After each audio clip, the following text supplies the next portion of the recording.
Hi friends, అందరికీ good morning.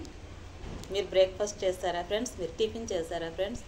నేనైతే బయట నుంచి తెప్పించాను మైసూర్ బోండా. నాకు చాలా ఇష్టం ఫ్రెండ్స్ మైసూర్ బోండా. ఆంధ్రాలో నేను మెడ్రాస్లో ఉన్నప్పుడు కూడా ఎప్పుడు ఆంధ్రాకి వెళ్తానా, ఎప్పుడు మైసూర్ బోండా తింటానా. మళ్ళీ ఇంకొకటి అల్లం చట్నీ కూడా చాలా ఇష్టం. సాంబార్ మాత్రం వేసుకోదు, ఎందుకంటే నాకు ఆంధ్రాలో సాంబార్ ఇష్టం ఉండదు. మెడ్రాస్లో సాంబార్ నాకు చాలా ఇష్టం ఫ్రెండ్స్. మీరు బ్రేక్ఫాస్ట్ చేస్తారో లేదో కామెంట్ బాక్స్లో కామెంట్ పెట్టండి. తర్వాత వచ్చి ఏలూరులో చాలా వర్షంగా ఉంది ఫ్రెండ్స్. తడిసిపోయాను అన్నమాట.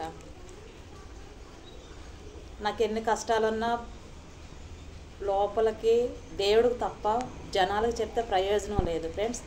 మీకు నేను అలాగే చేస్తాను. నాకైతే ఎన్ని కష్టాలు ఉన్నాయో దేవుడికే చెప్తాను, నవ్వుతానే ఉంటాను. నా ఫ్రెండ్స్ అందరూ కూడా అదే చెప్తారు. రాజక్క, నీకు ఇంత కష్టం ఉన్నా ఎంత నువ్వు ఎంత హ్యాపీగానే ఉండాలి.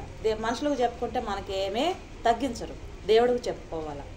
మనుషుల వల్ల మనకి కలిసి వచ్చేది ఏది ఉండదు. ఓకేనా ఫ్రెండ్స్?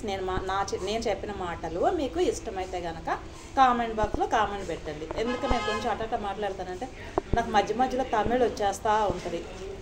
దాని గురించి ఎక్కువ సంవత్సరాలు అక్కడ ఉండింది, దాంట్లో మధ్య మధ్యలో తమిళ్ వచ్చేస్తుంది. కొంచెం నన్ను చాలామంది కూడా అడిగారు, ఎందుకు కొంచెం అక్కడక్కడ కొంచెం నీ మాట కొంచెం యాసగా ఉంటుంది అని అడిగారు. నేను చాలా సంవత్సరాలు మెడ్రాస్లో ఉన్న దాంట్లో నాకు అట్లా యాస వచ్చేస్తుందండి. కానీ నేను చాలా బెటర్ తెలుగు బాగా మాట్లాడతాను. తెలుగు అమ్మాయిని, ఆంధ్ర అమ్మాయిని. ఓకేనా ఫ్రెండ్స్? బాయ్.